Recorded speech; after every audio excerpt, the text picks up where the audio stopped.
정치 맞수다 시작하겠습니다. 오늘은 김기웅 국민의힘 대변인, 장경태 더불어민주당 의원과 함께하겠습니다. 어서 오세요. 안녕하세요. 안녕하세요. 먼저 마은혁 헌법재판관 후보자 얘기부터 시작을 좀 해보겠습니다. 최상목 대통령 권한대행이 어제 국무위원 간담회를 열고 마은혁 헌법재판관 후보자를 임명해야 되는지 의견을 물었는데 당장 임명하지 말고 숙고해야 한다, 이런 의견이 대다수였다고 합니다. 마 후보자를 임명하지 않은 건 위헌이다라는 헌재 결정이 나왔는데 일단 임명을 보류를 했습니다. 여야 입장 확연히 다릅니다. 먼저 들어보시겠습니다.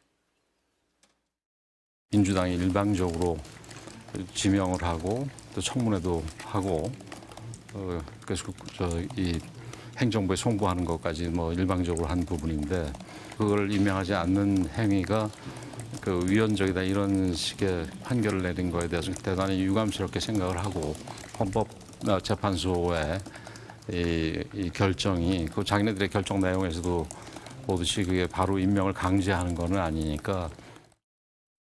최상목 지금 대통령 권한 대행이 이 도를 넘고 있습니다. 불법 위헌을 밥 먹듯이 하고 있습니다. 심지어 헌법재판소가 명확하게 판결로 확인했는데도 이런저런 핑계로 거부하고 있습니다. 명백한 범죄 행위입니다. 법을 어긴 것뿐만이 아니라 이 나라 최고 규범인 헌법을 명시적으로 어기고 있습니다.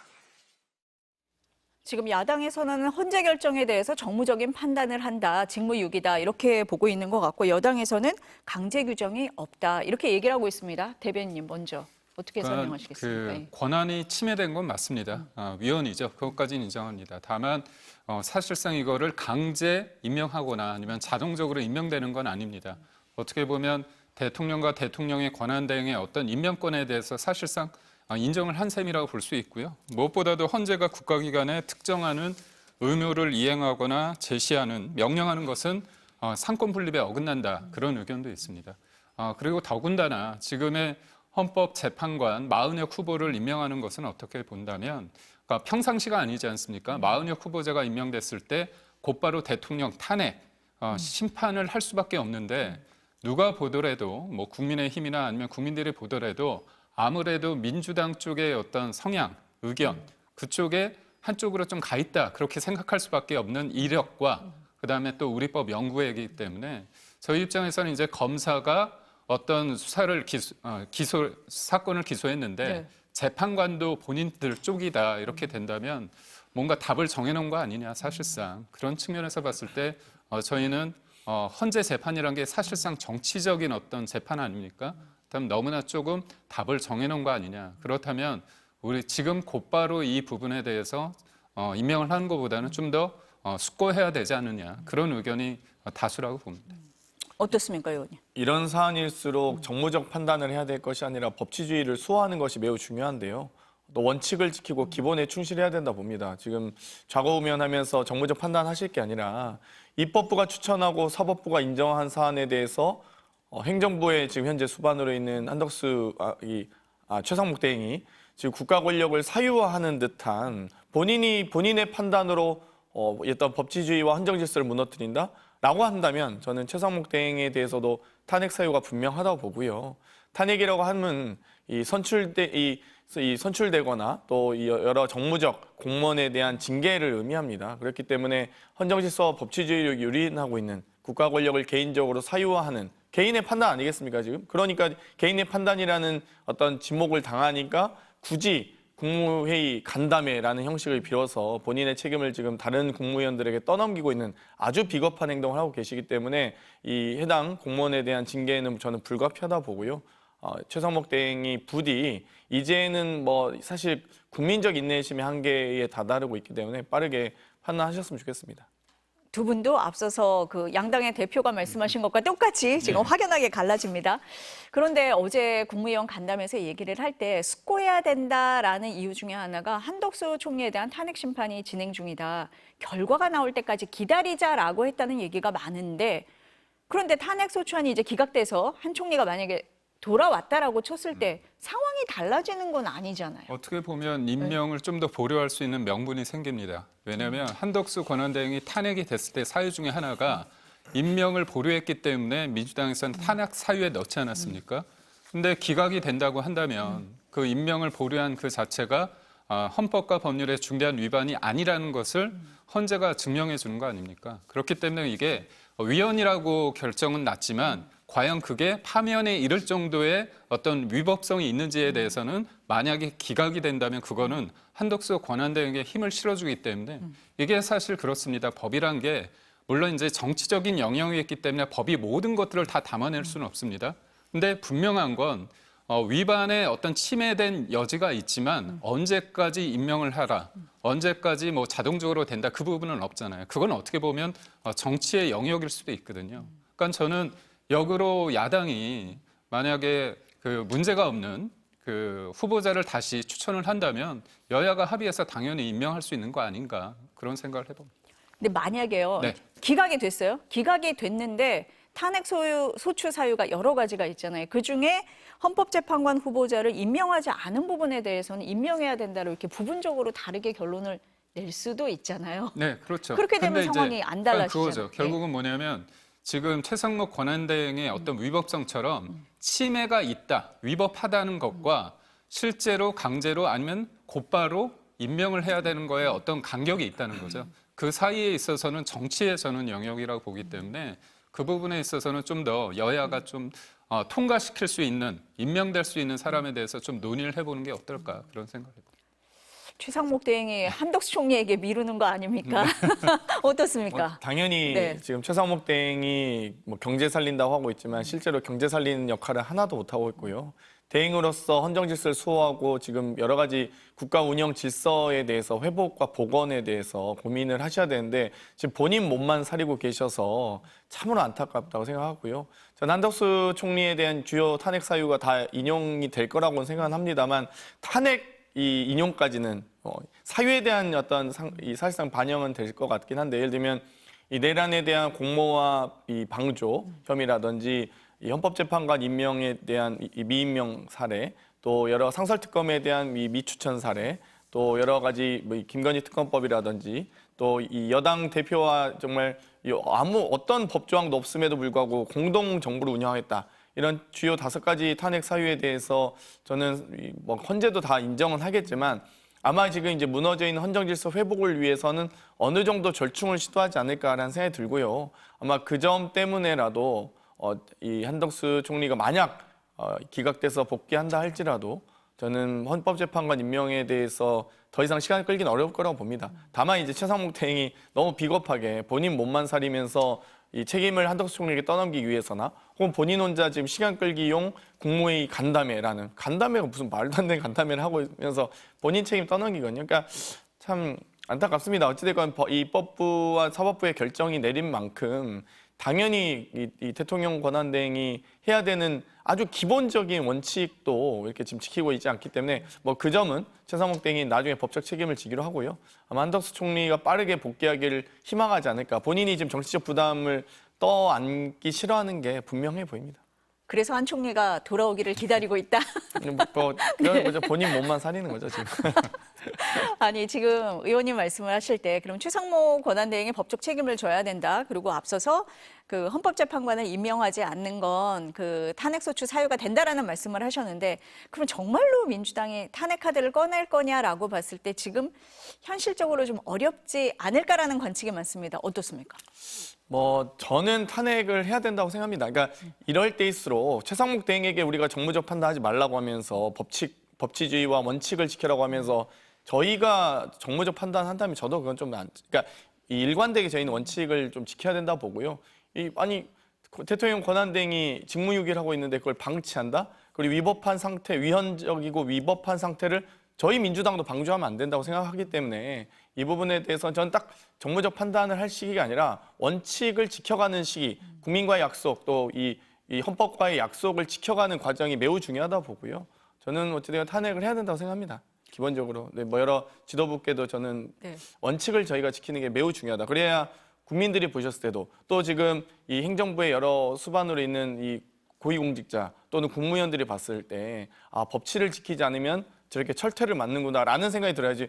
아니, 법을 위반해도 아무도 제재를 가하지 않는데 누가 법을 지킵니까 지금? 서부지법 가서 난동 부려도 아무도 처벌받지 않는다면 헌재를 공격하든 MBC를 공격하든 폭도들이 이 난장판이 되겠죠. 아수라장이 되는 겁니다, 대한민국이. 그렇기 때문에 저는 이럴 때일수록 정말 법치와 원칙을 지키는 것이 매우 중요하다. 이럴 때일수록 굳이 정무적 판단 이렇게 고려하고 상황을 자꾸 고려하고 이유를 대기 시작하면 다 이유는 100가지 만들 수도 있죠. 그렇기 때문에 100가지 행명이 그래서 나오는 거 아니겠습니까? 저는 이럴 때일수록 정말 법치주의를 지키기 위한 원칙, 딱 그것만 생각해야 된다고 생각합니다.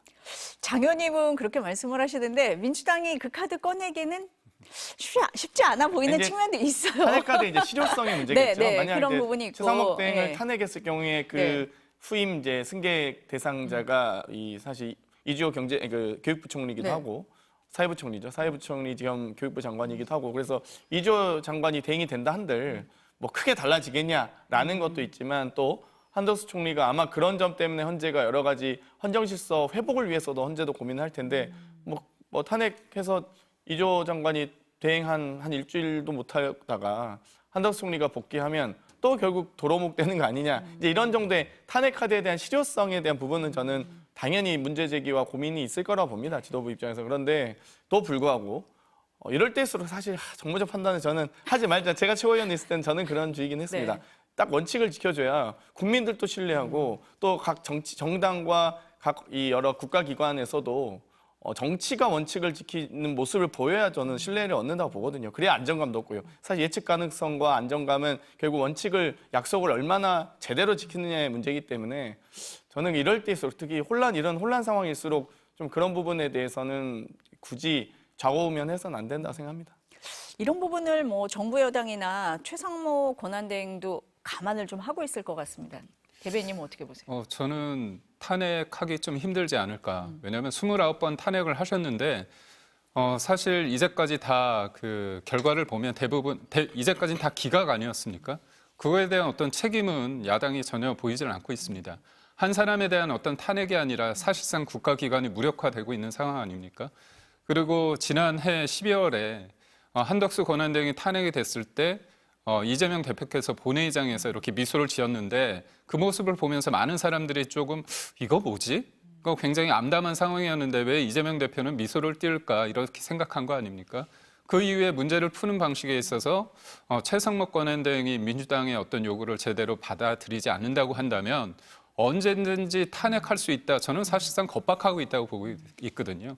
근데 이런 민주당의 끊임없는 겁박, 협박이 가능한 이유는 뭐냐면 한덕수 권한대행에 대한 어떤 결정이 늦어지고 있기 때문에 151석이냐 200석이냐 가지고 논란이 계속되고 있는 거예요. 만약에 최상목 권한대행 대해서 관련 탄핵을 시킬 때 200석 이상이라고 한다면 그게 확실하게 정해져 있다면 민주당이 이렇게 쉽게 탄핵이란 말을 언급하기 좀 어렵지 않을까 저는 생각이 들고요.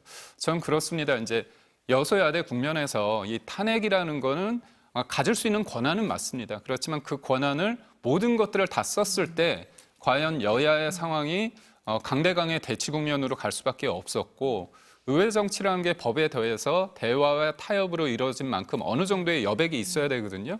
근데 그러지 못한다면 결국은 정치가 설 공간이 없는 거지 않습니까? 그렇기 때문에 저는 이 문제를 최상목 권한대행이 받아들이지 않는다고 해서 이거를 탄핵으로 대응한다. 이 부분은 저는 조금 현실적이지 않은 것 같고 만약에 그렇게 됐을 때 원칙의 문제보다는 무엇보다도 본인들의 어떤 입장 관철을 위해서 기승전 탄핵, 특검, 고발 이렇게 강수만을 고집하는 거 아닌가 그런 생각을 하는 것 같고요. 제가 하나 의문이 드는 건 뭐냐면 박근혜 전 대통령이 이제 8인 체제에서 탄핵이 됐습니다. 그리고 저희가 8인이 어느 정도 구성이 됐을 때 크게 뭐 이게 어떤 결과가 나오든지 간에 그거에 대해서 법적 하자는 없을 것이다. 어느 정도 중지가 모아졌어요. 그런데 민주당에서는 사실상 뭐 8인이 모두 8대 0으로 이긴다 이렇게 생각하시는데 왜 마은혁 후보자에 대해서 이렇게 집착을 하시는지 무엇보다도 지난주 금요일이었죠. 박 원내대표께서 네. 국정협의체 25분 앞두고서 거절을 하지 않으셨습니까? 거기 보면 추경도 있고 반도체 특별법도 있고 국민연금 관련된 논의가 되게 산적한 민생이 있는데 민생보다 어떻게 마은혁 재판관이 먼저인지 국민들은 좀 받아들이기 힘든 게 아닌가 싶습니다. 이거 답변하셔야 될 것 두 같은데. 가지만 좀 네. 말씀드리고 싶은데요. 탄핵이라고 하면 무조건 헌재가 결정하게끔 되어 있긴 하지만 어찌됐건 딱 헌재의 결정만 의미하는 것이 아닙니다. 탄핵의 이 징계 절차, 고위공직자에 대한 징계 절차이기 때문에 이 직무정지권과 파면권이 있는 것이거든요. 이 직무정지를 시킴으로써 국회의 입법부의 요청으로 직무정지 3개월에서 6개월의 의미가 있고요. 그래서 파면에 대해서는 헌재가 권한을 갖고 있는 겁니다. 그렇기 때문에 저희가 아무리 뭐 이 이태원 참사 났을 때 이상민 장관 해임 건의를 국회의 의결로 건의를 해도 대통령이 무시하기 때문에 저희가 탄핵을 했던 것처럼 이 고위공직자 잘못하고 위법 위헌적인 이 행동을 한 고위공직자에 대한 이 직무정지 권한을 입법부가 행사하는 거다라고 생각하셨으면 좋겠고요. 뭐 거기서 이제 파면권이야 뭐 헌재가 판단하는 거죠. 하지만 저희는 직무를 즉시 정지시켜 주십시오라는 국회의 권능을 행사하는 것이고요. 마은혁 재판관에 대한 임명도 마찬가지입니다. 저는 지금 마은혁 재판관 입법부도 추천했고 헌재도 임명하라고 하는데 대통령 대행이 안 하고 있는 거 아니겠습니까? 지금 무슨 근거로 하는지 모르겠는데 이 법과 절차만 지키면 됩니다. 정무적인 판단을 하실 때가 아니고요. 그렇기 때문에 마은혁 재판관을 저희가 고민하는 게 아니라 뭐 정영식 재판관이어도 그랬을 거고요. 뭐 박은혁, 김은혁이면 안 됩니까? 누구여도 됩니다. 근데 다만 입법부가 추천했고 헌재가 인용 결정을 내린 만큼 법치주의를 지켜라는 겁니다. 그렇기 때문에 저는 뭐 헌법재판관뿐만 아니라 뭐 하다못해 대법관이든 중앙선거관리위원이든 혹은 뭐 지금 상설특검 추천이든 제대로 된 법과 절차만 지켜줬으면 된다, 지키면 된다라는 건데 지금 최성욱 대행이 안 하고 있으니까 직무유기를 하고 있기 때문에 저희가 그런 지적을 하는 것이거든요. 법을 지키라는 거지 집착이 아니다. 아니 뭐 김은혁이든 뭐 이은혁이든 어떻습니까? 사람이야. 법을 지켜라. 네, 그렇습니다. 네, 법을 지키라는 주장이라고 하십니다. 네. 그러면은 8인 체제로 지금 분위기에서는 날 것 같아요. 네. 그러면 다음 주에 선고가 날 거다 이렇게 보십니까? 저는 다음 주에 어떠세요? 선고가 안 날 거라고 안 날 거라고 보세요? 저는 생각합니다. 왜냐하면 이게 생각보다 그 헌재 판결은 정치적인 판결이지 않습니까? 저번에 이제 8년 전에 박근혜 전 대통령 관련해서 이른바 보수적인 성향을 가지는 헌재 재판관이 그런 얘기를 사석에서 했다고 합니다. 촛불에 타 죽을 것 같았다. 그래서 이거 내가 기각하면 큰일 나는 줄 알았다. 그런 얘기를 했다고 합니다.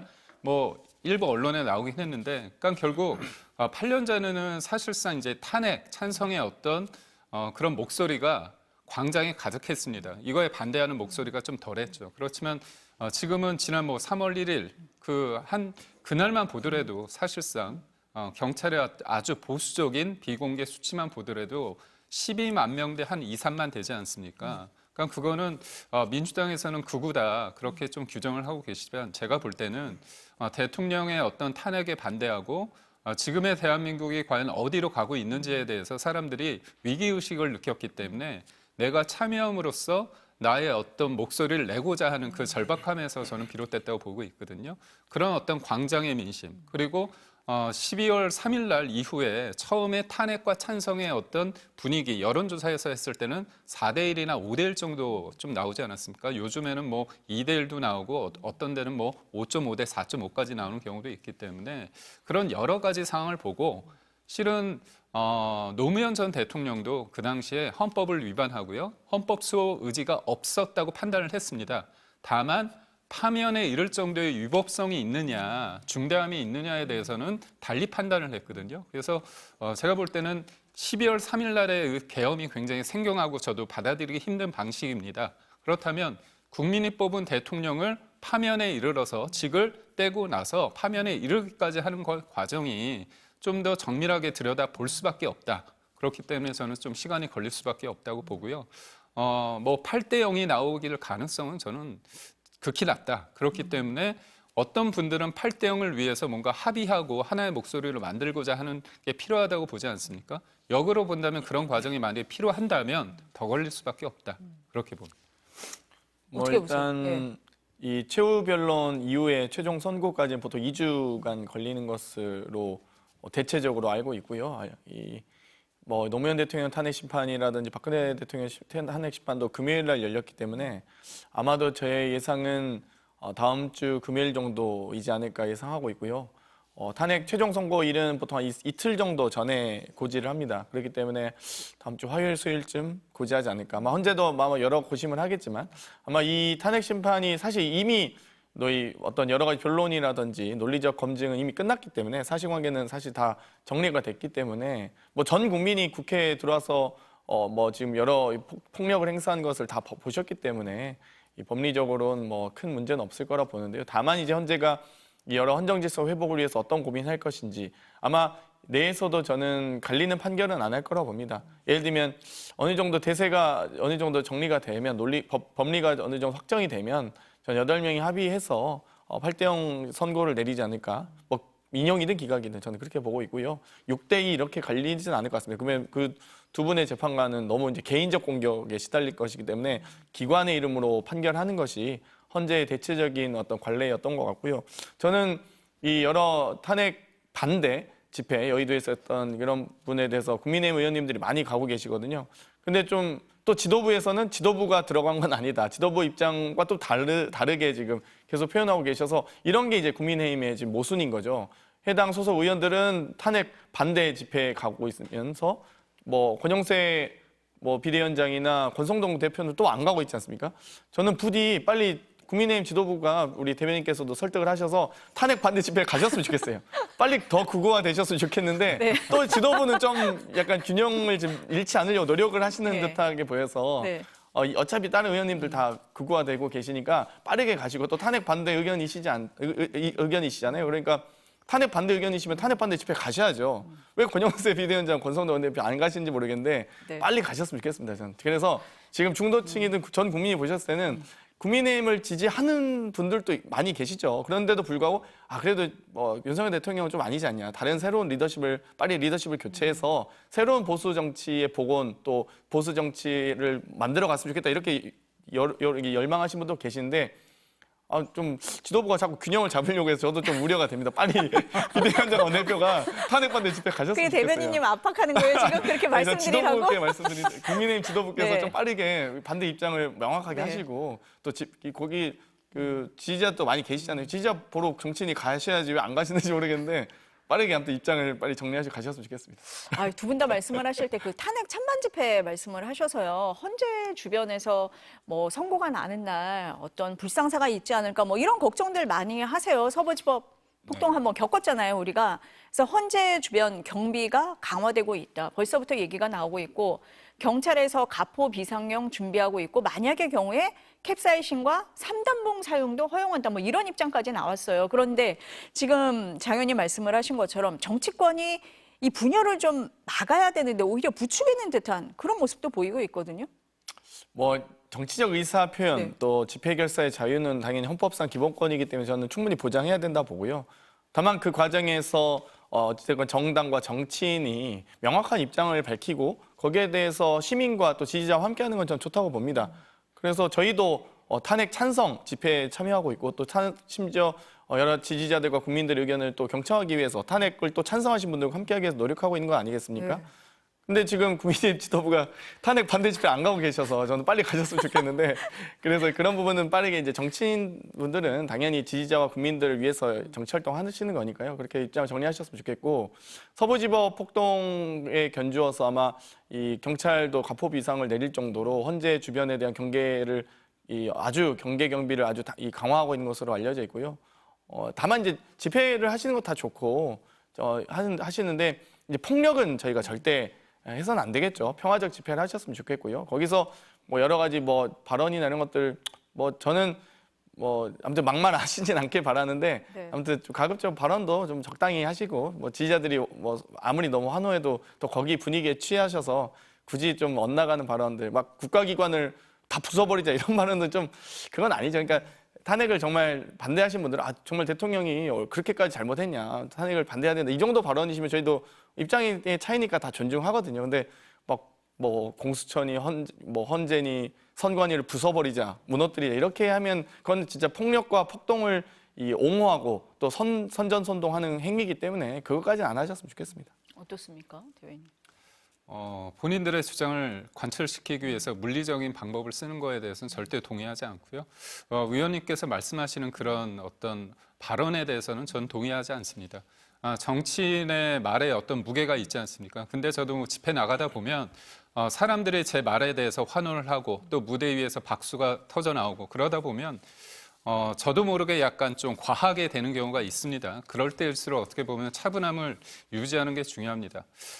수많은 사람들이 그날 모였죠. 뭐 12만 명이다, 뭐 몇십만이 모였다고 하는데 본인의 어떤 말 때문에 그 많은 사람들이 좀 더 제대로 평가받지 못하고 그들에 대해서 민주당 쪽에서 뭐 극우다, 쓰레기다, 뭐 그런 식으로 폄하하는 데 있어서야 어떻게 이용될 여지가 있거든요. 그렇기 때문에 굉장히 말은 조심해야 된다고 생각을 합니다.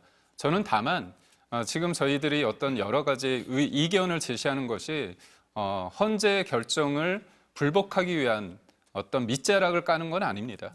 과정에서의 문제점은 분명히 지적할 수 있는 거죠. 제가 보더라도 헌법재판관 쪽에서 어떤 헌재 심판을 하는 데 있어서 헌법이나 법률을 자의적으로 좀 해석하거나 재량이라는 이름으로 조금 본인들이 좀 속도감 있게 속도전으로 하는 것들이 없지 않아 있거든요. 그런 부분에 있어서 국민들이 문제라고 보기 때문에 저희가 자의적으로 사법부를 흔드는 게 아니라 왜 정치 세력으로부터 독립을 제대로 독립하지 못함으로 인해서 신뢰를 받지 못하는 사법부가 흔들리고 있는 거거든요. 그런 부분에 있어서 사법부도 좀 더 좀 냉철하게 조금 해 주십사 하는 그런 간절한 마음에서 하는데 그럼에도 불구하고 폭력적인 어떤 상황이나 아니면 말이 거칠어지는 부분에 있어서는 저희가 조심해야 된다 그렇게 봅니다. 맞습니다. 두 분 말씀하신 것처럼 이제 집회가 과격화될까 봐 지금 이제 걱정을 많이 하니까요. 정치권에서도 이런 부분은 좀 신경을 써주셨으면 좋겠다. 이런 당부의 말씀 한 번 더 드리겠습니다. 여당에서는 뭐 조기 대선 얘기 안 하죠. 그런데 움직이죠. 아무래도 뭐 네. 여러 가지 정치라는 것들은 가능성의 영역이고 네. 항상 어떤 것도 준비를 해야 되고 정당이란 게 사실상 대선을 염두할 수밖에 없는데 언제든 열릴 수 있는 거잖아요. 네. 그렇기 때문에 뭐 준비하고 있다고 봐야죠. 아니 지금 탄핵 이제 선고가 언제 나느냐 뭐 이런 네. 얘기가 나오는데 오세훈 서울시장이나 안철수 의원, 한동훈 전 대표 좀 인용의 무게를 두고 헌재 결정에 승복해야 된다 이런 얘기를 하는데 탄핵 반대하는 유력 주자들하고 차별화하는 거 아니냐 이런 시각. 그러니까 인용을 염두에서라기보다도 여튼 이제 본인의 그러니까 만약을 해서 만약 어떤 플랜 B로서의 어떤 네. 그런 목소리도 내고 준비를 하고 있는 것 같은데요. 근데 그럼에도 불구하고 여당 특히 국민의힘 그리고 대통령을 지지하는 분들 입장에서는 지금 그것이 조기 대선 국면에 본인의 어떤 정치를 하기 위한 정치의 어떤 뭐랄까 할까 목소리나 자산을 넓히고자 하는 어떤 움직임이라고 본다면 소위 말해서 국민의힘 내부적으로는 역풍이 불 수도 있습니다. 그렇기 때문에 여러 가지 강약 조절을 하는 것 같아요. 그렇기 때문에 일리 보면 조기 대선 행보인 것 같고 다르게 보면 일상적인 행보 같긴 하지만 근데 뭐 정치인이 가장 중요한 게 본인이 실질적으로 하는 것보다는 그게 해석되는 영역이잖아요. 근데 뭐 언론에서도 그렇고 국민들이 볼 때 이게 조기 대선 행보로 비춰진다고 한다면 그 부분에 대해서 자기가 잘 해야죠. 근데 뭐 현실적으로 그런 움직임이 있는 거는 뭐 부인할 수 없다고 보는데요. 저희는 대통령의 어떤 탄핵이 기각되기를 바라고 있고요. 헌재가 헌법과 법률에 기초해서 그걸 제대로 적용한다고 한다면 여러 가지 어떤 법률 위반은 있을 수 있지만 탄핵에 이를 정도까지인가에 대해서는 좀 더 숙고하시면서 저는 바른 판단을 하실 거라 믿습니다. 한동훈 전 대표가 오늘 북콘서트 하시잖아요. 네. 그것도 그럼 비슷한 시각에서 보고 계시는 겁니까? 한동훈 전 대표 같은 경우는 조금 되게 적극적이신 것 같아요. 아무래도 이제 2달 정도 쉬었거든요. 근데 저는 좀 편하게 쉴 때는 목적 의식 없이 쉬어야 되는데 이분은 제가 볼 때는 준비를 하기 위해서 쉬었다는 그런 느낌이 들 정도로 직설적입니다. 그러니까 국민이 선택입니다인가요? 책 제목이? 국민이 먼저입니다. 국민이 먼저입니다. 네. 그러니까 본인이 볼 때 네. 국민이 먼저라고 하는 이유가 보면 여러 가지를 봤을 때 나는 국민이 먼저이기 때문에 날 좀 알아봐 달라는 거잖아요. 그러니까 좀 여담을 한다면 예전에는 이제 비대위원장 끝나고 전당대회 전에 이분이 나올까 말까 막 여러 가지 고심을 할 때 한동훈 전 대표가 도서관만 가더라도 굉장히 사람들이 관심을 보였습니다. 책을 막 읽잖아요. 그래서 제가 그냥 저건 책을 읽는 게 아니라 나를 읽어달라는 어떤 제스처다 그런 얘기도 했는데 요번에는 아주 확실한 목적의식을 가지고 책을 집필하고 북콘서트를 하고 다니시잖아요. 그렇다면 이제 본인 입장에는 본인은 탄핵을 찬성했기 때문에 대통령의 어떤 파면이 있을 거라고 본인은 생각하는 것 같아요. 근데 그러다 보니까 이제 하는데 그러면서도 일부 언론에 나오셔가지고 대통령한테 미안한 마음이 있다 그런 얘기도 하고 뭔가 풀어가려고 하는데 저는 사실 친한 사람일수록 같이 했던 사람일수록 이렇게 멀어지면 좀 회복하기 쉽지 않은 게 사실입니다. 이럴 때 필요한 게 보면 시간이거든요. 근데 내가 감정에 골이 있는데 미안하다 그러면 되는 게 아니라 조금 떨어져 있다가 봤을 때 그게 나을 수 있는데 저는 한동훈 전 대표께서는 조금 급하신 것 같다. 그런 면에 있어서는 우리 국민의힘의 굉장히 유력한 자산이고 대선 주자인데 지금 이 타임에 이런 방식으로 재등장을 하는 게 과연 본인에게도 맞는지에 대해서는 저는 사실 의문입니다. 장 의원님, 남의 집 저는 얘기 좀 일단 편하게. 네, 뭐 네. 많은 얘기가 있었는데요. 어찌됐건 저는 탄핵은 인용될 거라 봅니다. 왜냐하면 이 비상겸이라는 것 자체가 만약 기각이 된다면 앞으로 대통령 이후에 있을 대통령들은 다 계엄 카드를 고민할 수밖에 없거든요. 그렇기 때문에 이번에는 앞으로 계엄이라는 거는 아무리 대통령이라 할지라도 정말 신중하게 행사해야 된다는 것을 이번에 이 증표로 남겨놔야지만 저희는 뭐 여러 국가기관들의 여러 견제와 균형이 맞춰질 수 있다 보고요. 지금 오세훈, 안철수, 한동훈 대표 모두 다 뭐 누가 봐도 대선을 지금 염두에 둔 것, 그리고 또 앞으로 본선과 중도층을 의식한 행보 아니겠습니까? 지금 전 국민들께서 지금 딱 한 말씀만 하십니다. 지겹다. 빨리 좀 끝내자. 그러니까 지금 정부가 거의 셧다운 돼 있다고 말할 정도로 지금 개점 휴업 상태입니다. 공무원들 일 안 하죠. 지금 다 어떻게 될지 다 눈치만 보고 있고 누가 지금 이런 상황에서 일을 하겠습니까? 일했다가 나중에 뭐 어떻게 될지 모르니까요. 다들 불안감에 떨고 있고 그렇기 때문에 아마도 빠르게 이제 현재도 신속하게 어떤 이 전국을 국정을 안정시키기 위해서라도 빠르게 심리하는 것 같고요.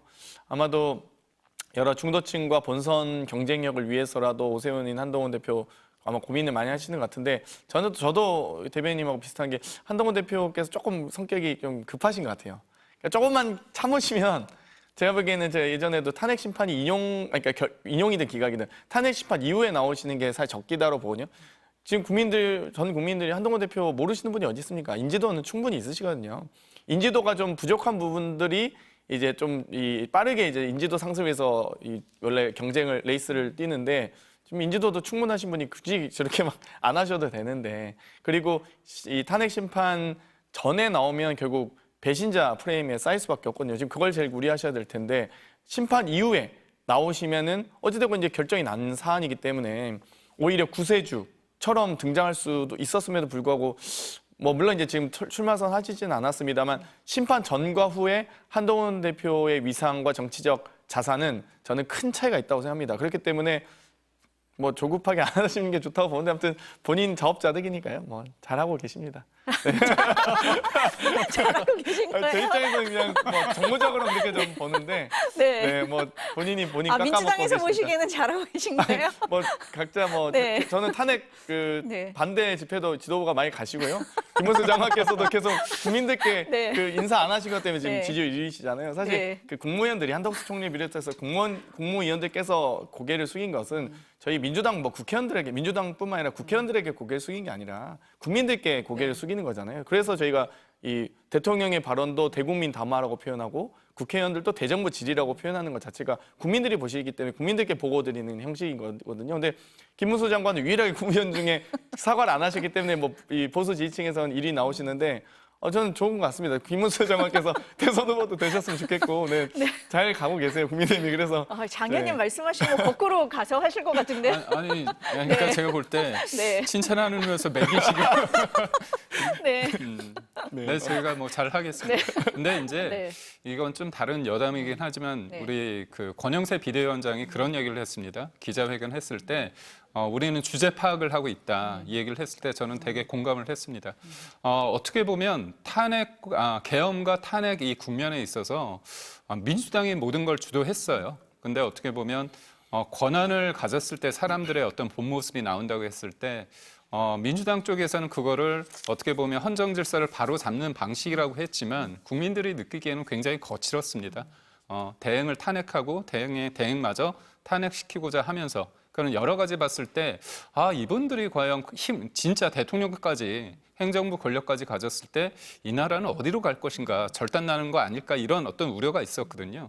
그때 우리가 과연 얼마나 잘했는가 했을 때 잘하지 못했습니다. 그러니까 결국 민주당이 어떻게 보면 기회를 저는 발로 찼다고 봐요. 그렇다면 지금 어떻게 보면 출발선에 나란히 있다고 보기 때문에 지금 누가 좀 더 국민을 위해서 객관적으로 차분하게, 냉정과 열정이라는 그런 상황이 있을 때 열정의 시기가 지금이라고 봅니다. 이제 마무리에 있죠. 그럼 얼마나 누가 냉정하게 대통령이 복귀한다면 대통령 중심적으로 누가 더 정치를 잘할 것인가.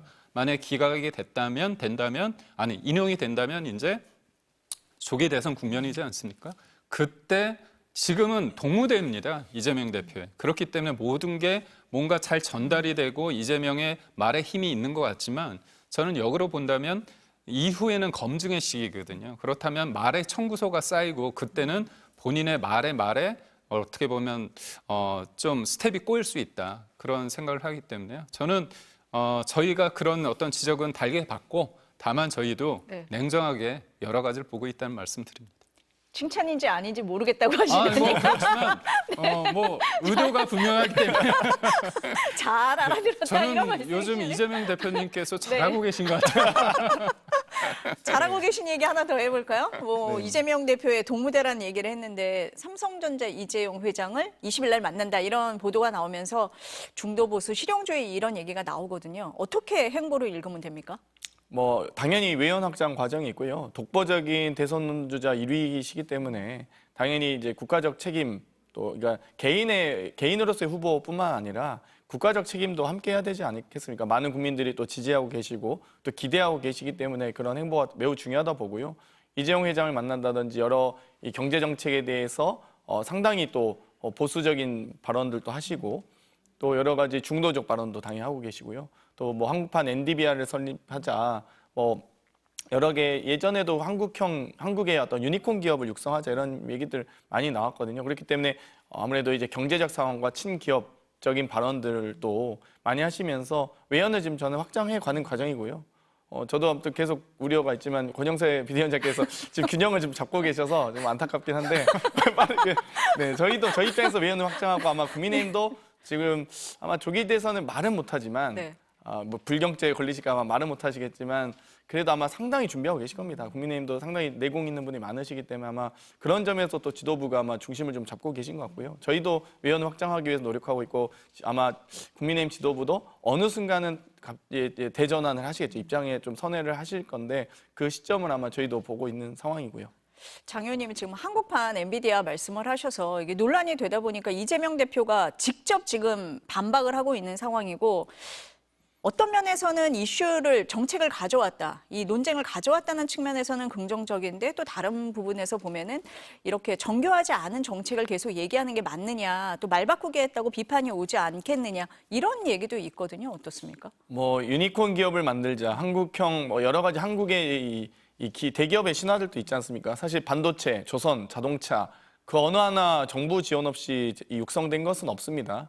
또 여러 가지 뭐 SK텔레콤이라든지 여러 이 통신사들도 사실 국가가 주도하면서 상당히 성장한 측면도 있고요. 또 한국의 또 여러 벤처 신화라든지 스타트업 신화 등도 여러 이 플랫폼 사업들도 상당히 국가가 어찌됐건 여러 규제 샌드박스라든지 여러 지원을 많이 했습니다.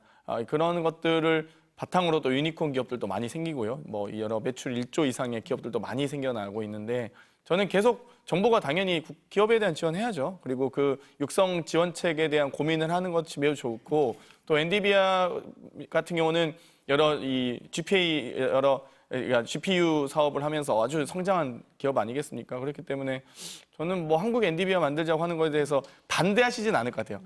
그리고 아마 이재명 대표가 그런 부분들을 선점하고 선도하는 부분에 대해서 국민의힘에서 우려하시는 것 같은데 많이 비판해 주셨으면 좋겠고 오히려 이런 논쟁과 이런 쟁점이 될수록 저희의 링 위에 올라오시는 거기 때문에 저희는 좋죠, 사실. 저희의 정책과 공약으로, 아직 공약이라고 할 수 없지만 정책으로 논쟁이 붙는다는 건 저희의 링 위에 올라오는 거기 때문에 저희는 되게 환영합니다. 아주 환영하기 때문에 많이 비판해 주셨으면 좋겠어요. 네, 한국판 엔비디아에 대한 논란인데요. 좋아하시는데요? 아니, 그러니까 제가 네. 이재명 대표가 되게 대표께서 잘하고 계시다는 게 네. 칭찬이 아닙니다. 허점이 너무 많다는 건데 그 네. 이유가 뭐냐면요. 네. 그러니까 모든 거에 대해서는 일의 순서가 있습니다. 반도체 특별법 52시간 예외 관련해서 이재명 대표께서 갑자기 처음 듣는 양, 이거 일 몰아서 하는 게 뭐가 문제냐. 그렇게 큰 소리 생생 내시다가 민주노총에 반대하니까 못 하셨잖아요. 근데 삼성한테 가장 필요한 게 보조금도 중요하지만 52시간 예외입니다. 중국은 공산당의 사회주의 체제 아닙니까? 근데 거기서도 996 체제가 있어요. 9시에 아침에 나가서 밤 9시까지 하고 6일 근무한다는 거 아닙니까? 이른바 이제 R&D 쪽은 결국 일본도 그렇고 대만도 그렇고 시간에 구애받지 않고 일을 해요. 근데 우리나라는 시간을 구애받을 수밖에 없는 겁니다. 그러니까 일이란 게 몰입을 하자는 거였잖아요. 저도 기자였고 앵커님도 기자이기 때문에 우리가 몰입을 해서 기사를 쓰다가 시간 딱 됐으니까 쉬어라. 그다음에 나중에 해라. 그게 안 되잖아요. 그러니까 연구라는 어떤 직종의 특성이 있는 겁니다. 그렇기 때문에 이건 예외로 두자는 거고 이 부분에 대해서 해줄 것처럼 하다가 안 되는데 갑자기 삼성전자 예전에 이재명 대표께서는 삼성 이 재벌을 해체하겠다고 하시던 분이 갑자기 삼성전자급의 6개 기업을 만들다고 하시면서 반도체 특례법 52시간 예외도 안 해주시면서 갑자기 이번에 또 기업 그런 기업들을 또 만들어서 70%는 민간이 하고 30%는 국민이 그러니까 나라가 가짜 그런 거 아닙니까 사실상. 그렇다면 가장 본질적인 것 지금의 규제를 좀 풀어주고 기업을 키울 수 있게끔 해야 되는데 그런 전제 없이 그러니까 결과만 뭔가 이렇게 가르자. 근데 저는 정부가 지분을 30% 가졌다고 했을 때 그 기업이 계속 성장을 할까요?